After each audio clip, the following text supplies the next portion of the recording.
Okay, so this week I want to talk a bit about stress, strategies and support.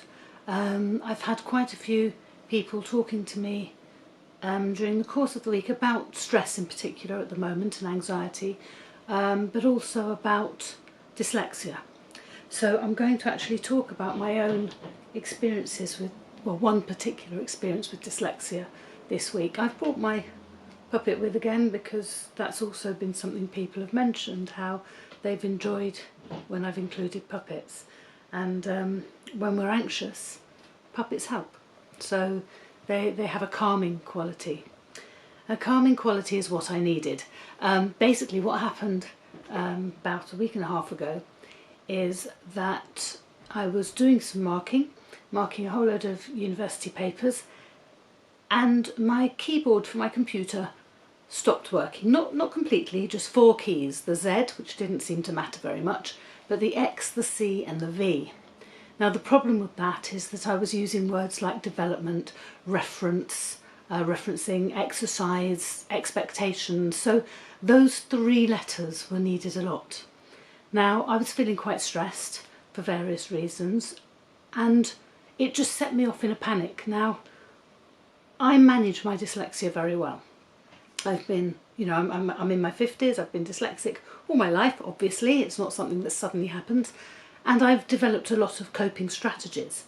Now, because of the marking that I was doing, and I knew that I was coming up to another heavy marking period for some online marking that I'm doing, and I was just like, oh my gosh, this is wrong, and so I panicked, but I did find a strategy. I found the most difficult strategy in terms of, it was a really long-winded one. It was not the most obvious and sensible strategy that I could have chosen.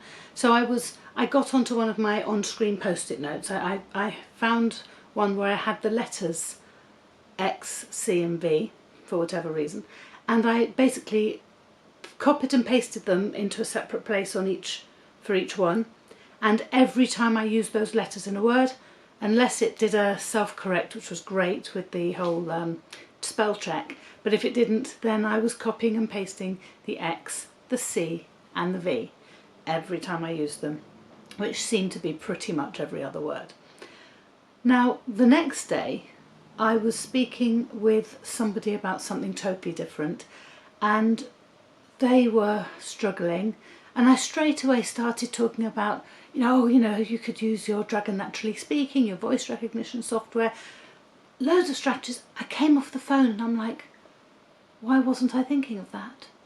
So I went to my computer, I did 2 things. I remembered that there's an on-screen keyboard, which would have made it much quicker. I could just press that letter each time I wanted on the on-screen thing, instead of the cutting, copying, pasting, all that sort of stuff.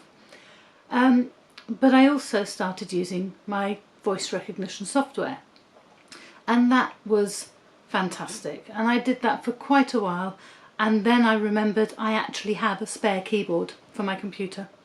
So really basic, I just switched keyboards, put in the old keyboard, which, okay, I make mistakes on that because it's the touch isn't good for me, however it still beats having a non-working keyboard. So there were 3 things I could do that just totally went out of my head because I was stressed. And in addition to all of that, because I was stressed, I was making more errors than usual, because that's something that happens when you're stressed and you have any sort of learning disability, that comes to the fore. So I was being my most dyslexic, if you like. I couldn't remember what I wanted to say. I was getting in a panic over the reading. It was taking me forever to read these essays. And all of that was tied in with the fact that I was under stress. The minute that stress was reduced, because I had the right strategies, and I was using a keyboard and a mixture of a working keyboard, albeit not my preferred one, but a working keyboard and Dragon Naturally Speaking voice recognition software, the other aspects of dyslexia started to calm down because I was less stressed, I was less panicked.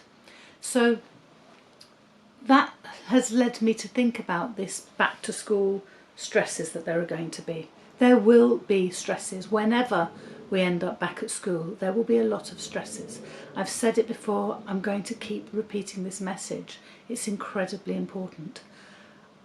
I also got an email last week from somebody who reported that this person's grandchildren, who had normally been going through so many difficulties, you've got ADHD, you've got AS, you've got all sorts of dyslexia, serious dyslexia, and they were really struggling at school. One of them had had suspensions from school because of not completing something that they couldn't do, because of the stress, because of the learning difficulty.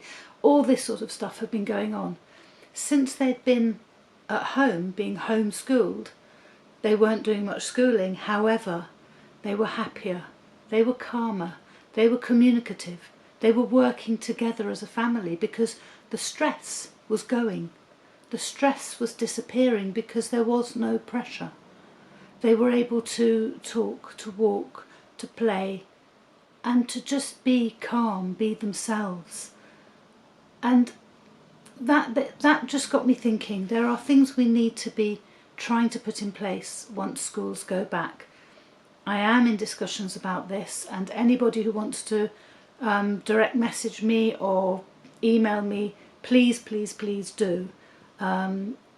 If you found my website to follow this, then you'll also have my contact details. We can have more in the way of things like forest school. Forest school is often a very calming thing for people who have got various learning difficulties, especially things like ADHD, because it's an outdoors activity. The strains, I mean, for someone who's dyslexic, they haven't got to worry about the reading and the writing, they're doing. And it's a very calming activity. It helps build resilience. It also means you have to learn to collaborate, to work together, and these are important skills. It just helps for life skills. The key thing is flexibility, as far as I can see. Basically, the education system as it is today is not right for everyone. I'm not saying it's right for no one. It's not right for everyone. There are people who flourish in the system as it is. But if we don't have flexibility, then for those for whom the system doesn't work, they are left to fail. Whatever support we do put in will not be enough if we are thinking the system is right. It isn't. As I say, it will work for some, but there are an awful lot of people who are ignored by the system. Schools who are data focused, whilst they may be finding ways to justify that and say they are child focused, there are children who are not being addressed by that, for whom education is failing, for whom education is a major cause of stress and anxiety. Now, with the stress and anxiety, we need to find ways to reduce it. There are people, I've said this before, I will say it again, for whom school is the respite.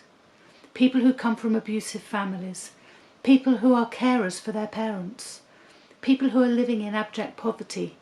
They need school as their safe place, their good provided meal, their place where there are people they can talk to safely and where they can feel more normal and not as marginalised as they otherwise are. So we need to have flexibility if we're going to support these people, these children, these vulnerable people.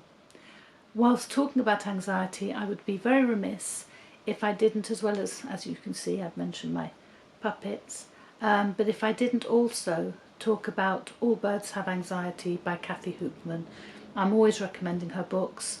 If you have anxiety, if you know someone who is anxious, if you are a parent, a teacher of people who are suffering from anxiety, this is a book that it's helpful. It helps understanding anxiety, and it helps those who are anxious feel that they're not alone. There are others like them. So All Birds Have Anxiety by Kathy Hoopman is a strong recommendation. Flexibility once we're back at school, using any outdoor spaces we have, not because that's about safe distancing, but because it's about good mental health. And we can help people if we reduce their stress. If I struggle under stress and I'm a mature adult who's been dealing with strategies all their lives, but they go out the window when I'm under stress. What's that like for a child?